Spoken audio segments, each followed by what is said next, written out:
आइए भक्तों, आज सुनते हैं द्वादशी के दिन सुनी जाने वाली कहानी एवं कथा, तुलसी माता की कथा, राधे कृष्ण की कथा एवं द्वादशी की कथा।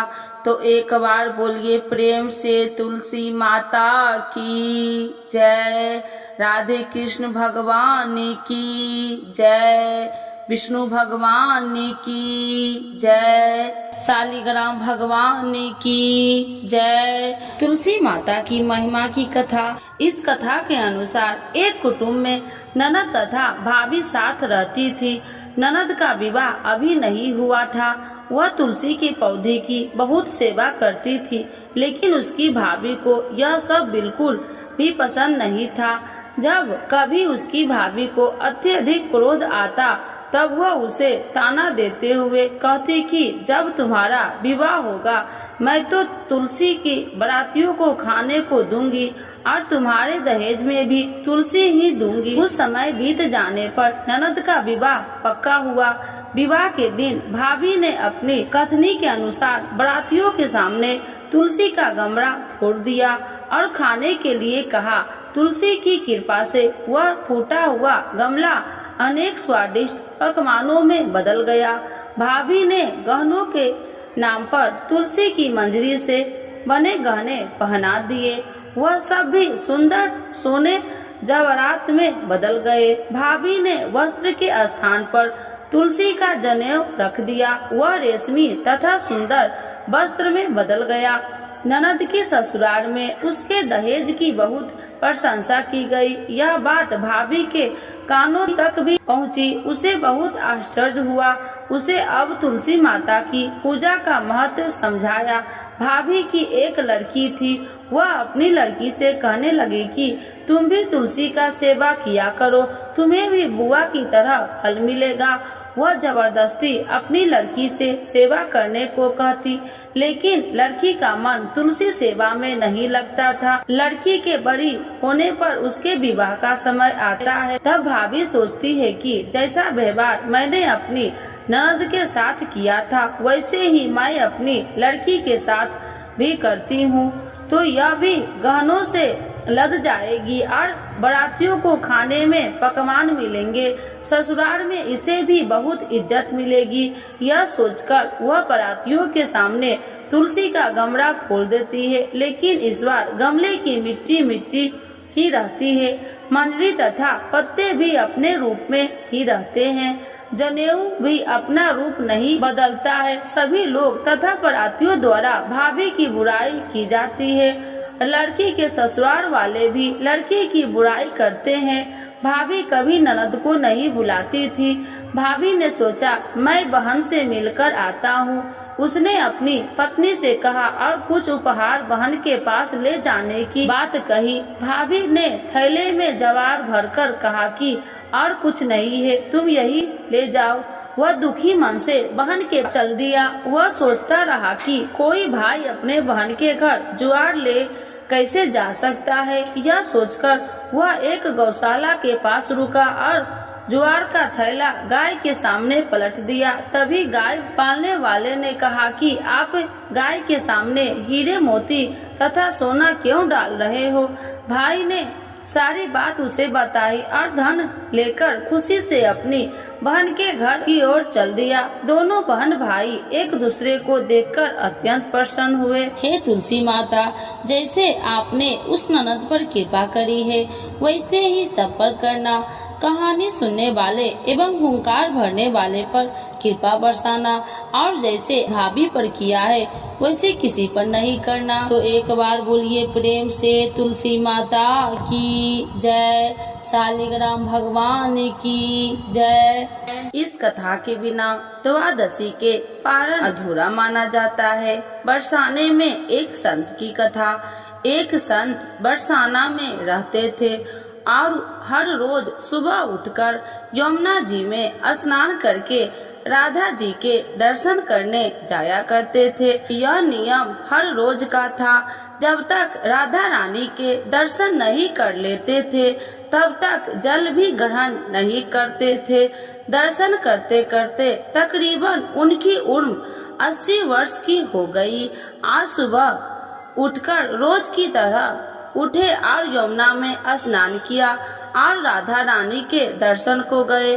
मंदिर के पट खुले और राधा रानी के दर्शन करने लगे। दर्शन करते करते संत के मन में भाव आया कि मुझे राधा रानी के दर्शन करते करते आज 80 वर्ष हो गए, लेकिन मैंने आज तक राधा रानी को कोई भी वस्त्र नहीं चढ़ाए। लोग राधा रानी के लिए कोई नारियल लाता है, कोई चुनरिया लाता है, कोई चूड़ी लाता है, कोई बिंदी लाता है, कोई साड़ी लाता है, कोई लहंगा चुनरिया लाता है, लेकिन मैंने तो आज तक कुछ भी नहीं चढ़ाया है। यह विचार संत जी के मन में आया कि जब सभी मेरी राधा रानी के लिए कुछ न कुछ लाते हैं, तो मैं भी अपनी राधा रानी के लिए कुछ न कुछ लेकर जरूर आऊंगा।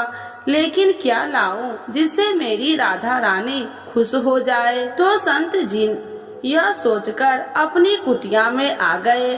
सारी रात सोचते सोचते सुबह हो गई। उठकर स्नान किया और आज अपनी कुटिया में ही राधा रानी के दर्शन पूजन किया। दर्शन के बाद मार्केट में जाकर सबसे सुंदर वाला लहंगा चुनरिया का कपड़ा लाए और अपनी कुटिया में आकर अपने ही हाथों से लहंगा चुनरिया को सिला और सुंदर से सुंदर उस लहंगा चुनरिया में गोटा लगाए। जब पूरी तरह से लहंगा चुनरिया को तैयार कर लिया तो मन में सोचा कि इस लहंगा चुनरिया को अपनी राधा रानी को पहनाऊं तो बहुत ही सुंदर मेरी राधा रानी लगेगी। यह सोच करके आज संत जी उस लहंगा चुनरिया को लेकर राधा रानी के मंदिर को चले। मंदिर की सीढ़ियाँ चढ़ने लगे और अपने मन में सोच रहे हैं, आज मेरे हाथों के बनाए हुए लहंगा चुनरिया राधा रानी को पहनाऊंगा तो मेरी लाडली खूब सुंदर लगेगी। यह सोचकर जा रहे थे, इतने में एक बरसाना की लड़की लाली आई और बाबा से कहती है, बाबा आज बहुत ही खुश हो, क्या बात है बाबा बताओ ना। तो बाबा ने कहा कि लाली आज मैं बहुत खुश हूँ। आज मैं अपने हाथों से राधा रानी के लिए लहंगा चुनरिया बनाया है। इस लहंगा चुनरिया को राधा रानी जी को पहनाऊंगा और मेरी राधा रानी बहुत सुंदर दिखेगी। उस लाली ने कहा, बाबा मुझे भी दिखाओ ना अपने लहंगा चुनरिया कैसी बनाई है। लहंगा चुनरिया को देखकर वो लड़की बोली, अरे बाबा राधा रानी के पास तो बहुत सारी पोशाक है, तो ये मुझे दे दो ना। तो महात्मा बोले कि बेटी तुमको मैं दूसरी बाजार से दिलवा दूंगा, ये तो मैं अपने हाथ से बनाकर राधा रानी के लिए लेकर जा रहा हूँ, तुमको और कोई दूसरा दिलवा दूंगा। लेकिन उस छोटी सी बालिका ने उस महात्मा का दुपट्टा पकड़ लिया, ये मुझे दे दो। पर संत भी जिद करने लगे कि दूसरी दिलवाऊंगा, ये नहीं दूंगा। लेकिन वो बच्ची भी इतनी तेज थी कि संत के हाथ से छुड़ा चुनरिया को छीनकर भाग गई। अब तो बाबा को बहुत ही दुख लगा कि मैंने आज तक राधा रानी को कुछ नहीं चढ़ाया, लेकिन जब लेकर आया तो लाली लेकर भाग गई। मेरा तो जीवन ही खराब है, अब क्या करूँगा। यह सोचकर संत उसी सीढ़िया पर बैठ के रोने लगा।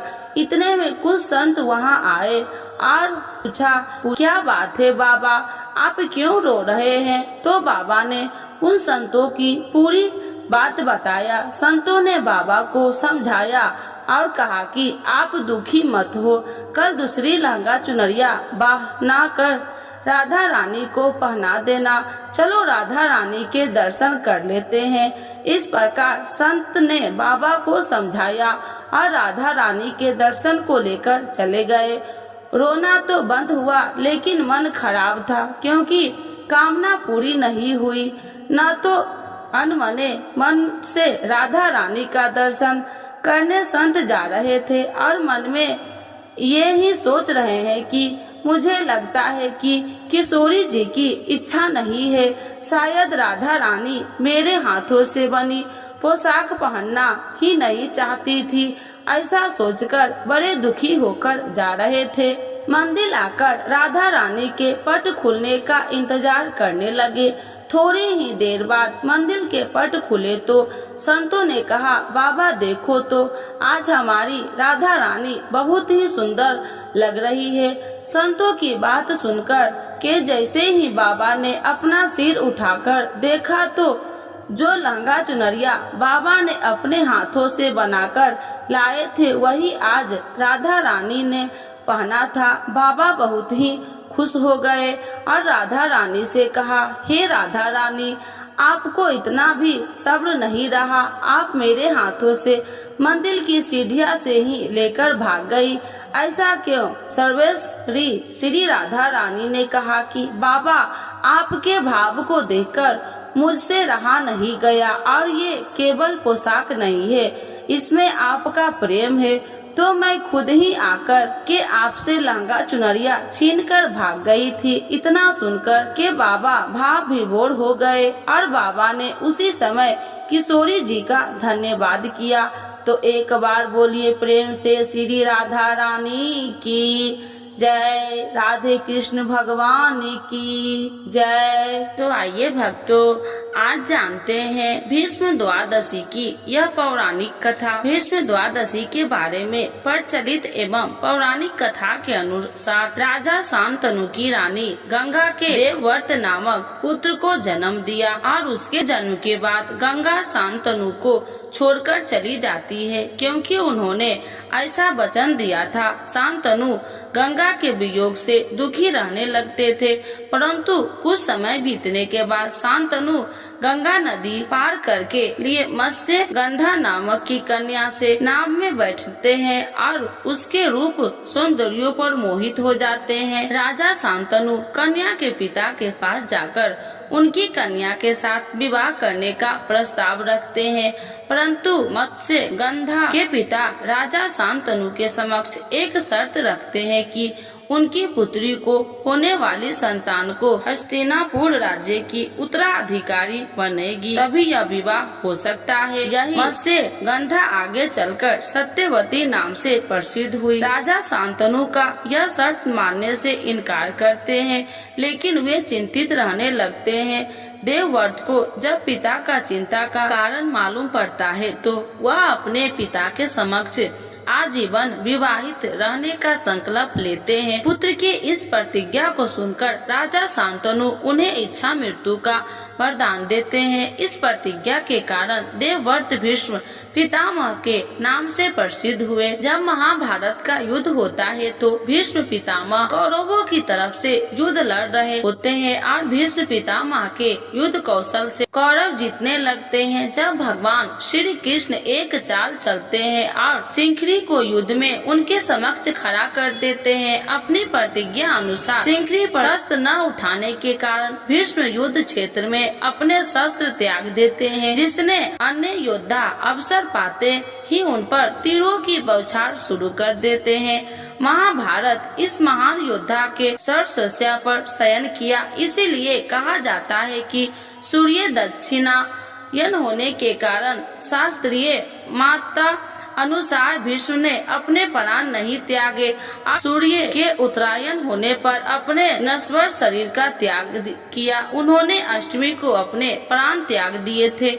उनके पूजन के लिए ही माघ मास की द्वादशी तिथि निश्चित की गई है, इसीलिए इस तिथि को भीष्म द्वादशी कहा जाता है। भगवान ने यह व्रत भीष्म पितामह को बतलाया था और उन्होंने इस व्रत का पालन किया था, जिससे इसका नाम भीष्म द्वादशी पड़ा। यह व्रत एकादशी के ठीक दूसरे दिन द्वादशी को किया जाता है। यह व्रत समस्त बीमारियों को मिटाता है। इस उपवास से समस्त पापों का नाश होकर मनुष्य को अमोघ फल की प्राप्ति होती है।